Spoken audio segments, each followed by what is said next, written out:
సీత, నేను ఒక విషయం అడుగుతాను, దాచకుండా జవాబు చెప్పాలి. అడగండి. నువ్వు బావిలో పడిపోయినప్పుడు నేను ప్రాణాలకి తెగించి నీళ్ళలో దూకి మరి నిన్ను చేతుల మీద ఎత్తుకొచ్చాను చూడు, అప్పుడు నీకేమైనా అనిపించిందా? అనిపించింది. ఓ మై గాడ్, ఏమనిపించింది? ఒకవేళ బావిలో నీళ్లు లేకుండా రాళ్ళుండుంటే ఏమై ఉండేదా అనిపించింది. తల పగిలి చచ్చుండేవాడిని. అలాంటి ఐడియానే పెట్టుకోకూడదు. అప్పుడు నిన్ను చేతుల మీద తీసుకొచ్చి నీకు ఫస్ట్ ఎయిడ్ చేశానే, ఆ టచ్ లో నీకేమైనా అనిపించిందా? అనిపించింది. ఏమనిపించింది చెప్పు, త్వరగా చెప్పు.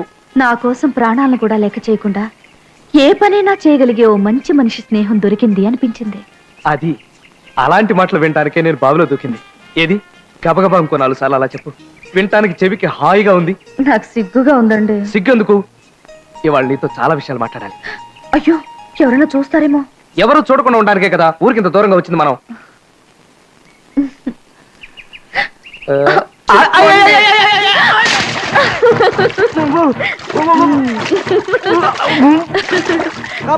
నాకు తెలుసు, మీరు ఉత్తే తమాషా చేస్తున్నారు. బయటికి రండి ముందు. రమ్మంటుంటే రండి. రారా. ఇదిగో ఈ ఆటలో వద్దన్నది, మీరు పైకి వస్తారా లేదా? అరే రండి, పైకి రండి. రమ్మంటుంటే ఈ ఆటలన్నీ చాలించి బయటికి రండి. రమ్మంటుంటే. అయ్యో, ఆ నీళ్ళలో పడి కొట్టుకుంటుంటే చూసి నవ్వుతున్నావేందమ్మా? అబ్బే, ఈ ఊరికి తమాషా చేస్తున్నారండి. ఈయనకి బాగా ఈదడం వచ్చు. మొన్న నేను దిగుడు బావిలో పడినప్పుడు ఈయనే నీళ్ళలోకి దూకి నన్ను రక్షించారు. నీళ్ళలోకి దూకి నేను కాపాడింది ఆయన కాదమ్మా, నేను. ఆయనకి అసలు ఏదే రాదు. ఈత రాదా? అయ్యో,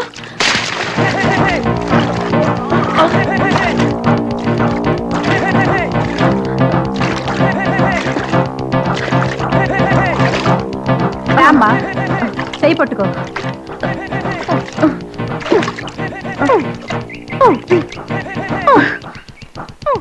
పొట్ట గట్టిగా నొక్కమ్మా, నీళ్ళు తాగేశాడు.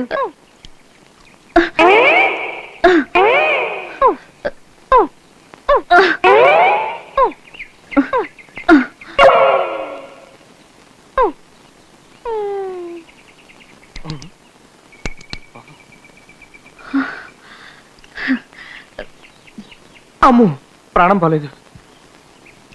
నువ్వేనా తల్లి కాపాడింది? సమయానికి వచ్చి కాపాడు. ఈ విషయం ఎవరితోనూ చెప్పకు. ఎవరు? నువ్వు ఒకదానికి చూసావు కదా, కాపాడినందుకు చాలా థ్యాంక్స్. వెళ్ళరామ్మా. ట్యాంకులు గింకులు వద్దు గాని మిమ్మల్ని కాపాడినందుకు 40 రూపాయలు ఇవ్వండి. 40 ఏంటి, మొన్న 20 తీసుకుంది. అది ఆడోళ్ళకి, మగవాళ్ళకి అయితే 40 రూపాయలే. బేరాలు ఇవ్వండి. చూడమ్మా, తడిసిపోయి ఏది ఎక్కడుందో కనిపించడం లేదు. రేపు ఇంటికి వచ్చి తీసుకో. మీ మీద నమ్మకం ఉంది. చెప్పాను నేను మంచాడని. అమ్మ తల్లి, ఎంత పని చేసావో చూసావా? గండం తప్పింది. మరి ఈత వచ్చని నాతో ఎందుకు అబద్ధం చెప్పారు? లవ్ లో అనేకం చెప్తాం, ఆ మాట పట్టుకుని నన్ను నీళ్ళలో తోసి టెస్ట్ చేస్తావా? సర్లేండి, ఇక ఎప్పుడు అబద్ధాలు చెప్పకండి. నాకు అదే పనా? చూడు, ఇక మీదట నాకు ఏమేం విద్యలు వచ్చో రావో మొత్తం లిస్ట్ రాసి నీకు ఇస్తాను. గొడవ ఉన్నది నీతో. అలాగే, పదండి. లేపు. అమ్మా. సురయ్య, ఏంట్రా బాబాయ్, ఎప్పుడు చూసినా నువ్వు తుపాకీ చేత్తో పట్టుకుని ఉంటావేంటి? అది నేను అసలు పుట్టడమే తుపాకీతో పుట్టాను రా. ఇంత పెద్ద తుపాకీతో ఎలా పుట్టావు? అంటే నే పుట్టినప్పుడు నా తుపాకీ జానడే ఉంది, కానీ అది నాతో పాటే పెరిగి పెరిగి పెరిగి ఇంత అయింది. ఇంకో 20 ఏళ్ళకి చూడండి రే, నా తుపాకీ ఫిరంగి ఎంత అవుతుంది. సూరయ్య, ఏంట్రా బుట్ట బాబాయ్, తుపాకీ కాల్చి చూపించవా? నాకు 2 ఏళ్ల వయసు నుంచి నువ్వు తుపాకు కాలుస్తావు నీ వెంటబడి తిరిగాను. ఇప్పుడు నాకు 10 ఏళ్ళు, ఇంకెప్పుడు కాలుస్తావు? ఏంట్రా బాబాయ్లు మీ గోల? నేను మీ అందరి ముందు తుపాకీ కాల్చి చూపించాలి, అంతే కదా? తప్పుకోండి తప్పుకోండి, గురి తప్పుతుంది మళ్ళీ.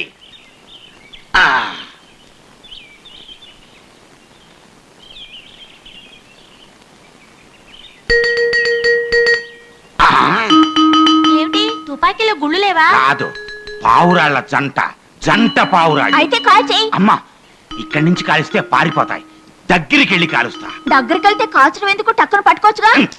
అందుకే అంటారు పిల్లవెధలతో ఫ్రెండ్షిప్ చేయకూడదని. ఇక్కడే ఉండండి. Hands up. ఆ టీ కొట్టమ్మాయితో ఏం చేస్తున్నారా ఇక్కడ? చనక్ చనక్ పాయల్ భజన. అబే లేదు తాతయ్య, తనకి ఏవో పరీక్షలు అంటేను ప్రైవేట్ చెప్ప.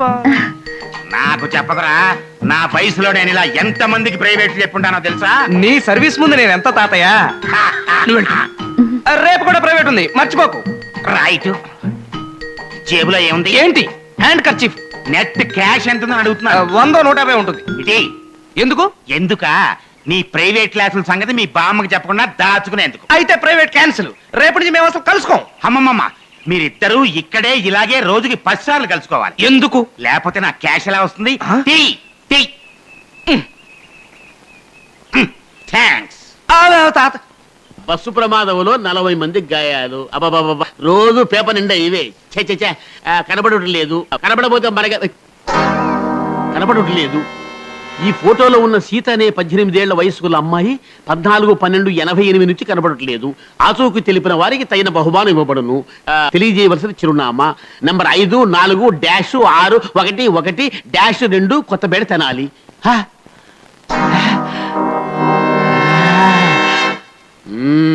ఇదిగో చూడు, నేను ముందలే చెప్పిండ్లా, పిల్లోడి జాతకానికి పిల్ల జాతకం సరిగ్గా సరిపోవాలి.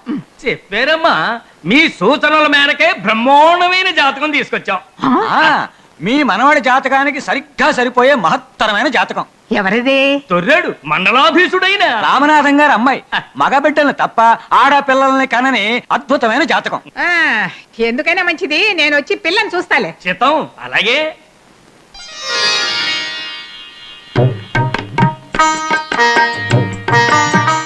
కాళ్ళకు దండం పెట్టమ్మా. శీఘ్రమే కళ్యాణ ప్రాప్తిరస్తు. కూర్చో కూర్చో. నీ పేరేమిటమ్మా? శ్రీలక్ష్మి. చక్కటి పేరు, బాగుంది. ఏది ఒకసారి నవ్వు. పలవరస కూడా బాగానే ఉంది. నా మనవడు చూస్తే కూడా మెచ్చుకుంటాడయ్యో. అయితే మమ్మల్ని పెళ్లి ఏర్పాట్లు అవి చేసుకోమంటారమ్మా? ఏందయ్యోయ్, అనుమానంగా ఉందా? ఈ రాజలక్ష్మి మాట అంటే కడేరావు, మాట అంటే మాటే. ఆహాహాహా. ఓ ఇంకొంచెం కింద అక్కడుంది నా వెన్నుపూస. దేవుడు మనిషి ఒంటో ఒక్కోడికి ఒక్కో చోట పెడతాడు సుఖం. అది అనుభవించేటప్పటికే టైం అయిపోతుంది. నీ అమ్మ కడుపు మాడ ఏమిటిది? ఎన్నీళ్ళయ్యా? నేను ఎందులో పెడుతున్నా చెప్పాలి కదా. కాలు కాలిపోయింది. కదయ్యా. అది సరే కాని మంగా, మా ముసల్ది అదే ఆ కళ్ళద్దాలు పెట్టుకునే పీనుకి ఇంటో ఉందా? ఇందాకే గుర్రబండెక్కి బయటికి వెళ్ళారయ్యా. అది గుర్ర బండిలో పెడితే నాకే, ఒంటెద్దు బండిలో పెడితే నాకే. ఇంటో లేదు, అది చాలు. సే మంగా, నీ చేత్తో కాస్త వెన్నపూస తీసుకుని నా వెన్నుపూస మీద ఇలా రాయివే. నీ పవిత్రమైన హస్తాలతో త్వరగా రాయివే. ఆహా, నీ చేతుల్లో ఇంత విద్య దాచుకున్నావా మంగా? రుద్దు. ఆపేశావేంటి? సుతారంగా సున్నితంగా రుద్దు. అయ్యగారు అడుగుతున్నారుగా. రుద్దు. నన్ను కాదు, చెంబుని బకెట్ని చింతపండేసి రుద్దమంటున్నాను. నువ్వెప్పుడొచ్చావు మనవడా? గంగాళంలో నువ్వు కాలు పెట్టినప్పుడు. నువ్వు పో. ఆగు. కుర్రాడు ఎందుకు ఆగమంటున్నాడు? ఆగు. ఎంతకాలం నుంచి సాగుతుంది రుద్దుడు కార్యక్రమం? వారానికి 2 రోజులే బాబు. ఏ ఆ మిగతా 5 రోజులు గ్యాప్ ఇచ్చారేం పాపం? మరి 7 రోజులు రుద్దించుకుంటే జలుబు చేస్తుందని 5 రోజులు లీవ్ ఇచ్చా. ఓహో, 2 రోజులు వర్కింగ్ డేస్, 5 రోజులు హాలిడేస్ అన్నమాట. ఉండు, బామ్ వచ్చిన తర్వాత చెప్పి ఆ మిగతా 5 రోజులు కంకర్రాళ్ళు వేసి రుద్దమని చెప్తాను. మనవడా నీకు దండం పెడతాను రా. బామ్మతో మాత్రం చెప్పొద్దు. నువ్వు పోవే తల్లి, పో. ఇదిగో కావాలంటే మనవడా, నేనే నీకు రుద్దుతా. నేనేం చెప్తున్నానంటే నేనే నీకు రుద్దుతా. నువ్వెందుకు రుద్దటం? జేబులో సమస్య ఉంది కాబట్టి. అంటే నా ముద్దుల గోల నీకు తెలుసు, నా రుద్దుడు గోల నీకు తెలుసు.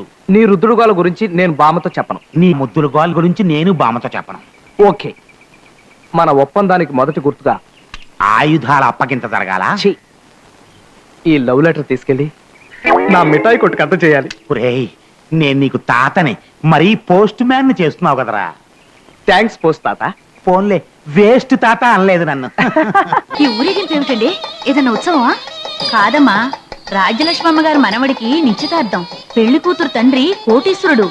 దానికోసమే ఈ ఆర్భాటం అంతా. ఇక పెళ్ళంత ఘనంగా చేస్తారో. ముందలా శుభం అంటే ఇక్కడ జరగాల్సిన పనులు చూడండి. బండి ఈశ్వరయ్య గారి కుమారుడు, తొర్రేడు మండలాధిపతి అయిన నేను, తుపాకీ సుబ్బయ్య గారి అబ్బాయి, సూరయ్య గారి మనవడైన కృష్ణమూర్తికి నా కుమార్తె శ్రీలక్ష్మిని కన్యాదానం చేయడానికి నిశ్చయించి పెద్దల సమక్షంలో తాంబూలాలు మార్చుకుంటూ ఈ వివాహానికి నా మనస్ఫూర్తి సమ్మతిని తెలియజేస్తున్నాను. నేను కూడా మనస్ఫూర్తి పూర్తిగా చెప్పండి. సమ్మతిని తెలియజేస్తున్నాను. శుభం.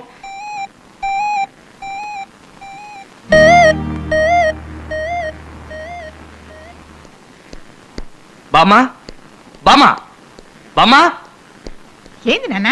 ఏమిటి ఇలా చేసావు? ఏం చేశానురా? నా పెళ్లి గురించి నాతో ఒక్క మాట అని చెప్పకుండా నీ మానాన్ని నువ్వు తాంబూలాలు ఇచ్చి పుచ్చుకుంటావా? ఓ అదే. ఒరే, నీకు ఎప్పుడు ఏదే చేయాలో నాకు బాగా తెలుసురా.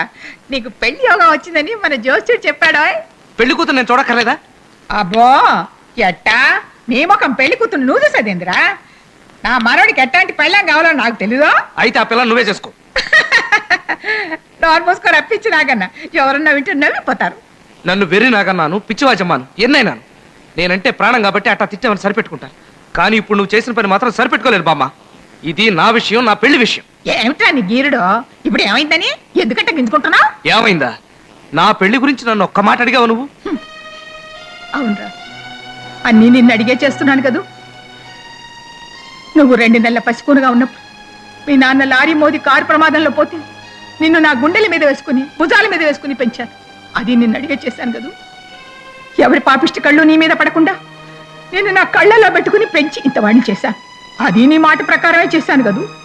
ఇప్పుడు నీ పెళ్లి మాట మాత్రం నీకు చెప్పలేదు. తప్పే. అందుకేగా నా మీద ఒంటి కాళ్ళ మీద లేస్తున్నావు. పొరా పడుతాయి. నీతో నేను ఎందుకు చెప్పలేదు నీకు తెలీదు.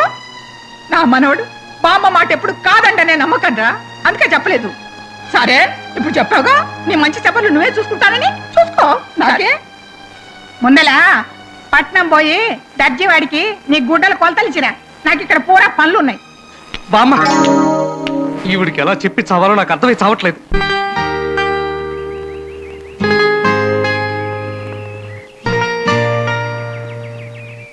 సీత, అరే ఎందుకలా మనసు పాడు చేసుకుంటావు? నేనున్నానుగా. మీకు పెళ్లి నిశ్చయమైందని తెలిసి బాధపడకుండా ఎలా ఉండగలండి? నేనేదో ఆ పిల్ల మెళ్ళలో తాళి కట్టేసినట్టు బాధపడుతున్నావే. మా బామ్మ మొండితనం గురించి ఊరందరికీ తెలుసు. నాకు తెలియకుండా ఏర్పాట్లను చేసేసింది. అయినా తాంబూలాలు పుచ్చుకున్న తర్వాత మీరేం చేయగలరు? బామ్మ మాట కాదని మొరాయించకుండా ఆవిడ రూట్లోనే వెళ్తూ మన దోవ మనం చూసుకోవాలి. ఆవిడ మాట కాదంటే మొదటికే మోసం వస్తుంది. మీ ఇష్టం అండి. నేను నా అనేవాళ్ళు, నేను అనాథని. జీవితంలో కష్టాలే చూశాను తప్ప సుఖాలు ఎరగను. మీతో సుఖాలు పంచుకోగలను లేను అని బాధపడకు సీత. ఈ ప్రపంచంలో దైవంతో సమానంగా చూసే వ్యక్తి మా బామ్మ. ఆవిడ మీద ప్రమాణం చేసి చెప్తున్నాను, నేను నిన్ను తప్ప ఇంకెవరిని పెళ్లి చేసుకోను సీత. నన్ను నమ్ము. ఎవత్తిరాది నా కూతురు పెళ్లి కట్టుపడి నా అల్లుడినే వల్ల వేసుకోవాలని చూస్తోందా? రేయ్, అయ్యా, మన వాళ్ళని తీసుకెళ్ళి దాన్ని ఈడ్చుకు తీసుకొచ్చి ఇక్కడ పడేయండి. అలాగేనయ్యా.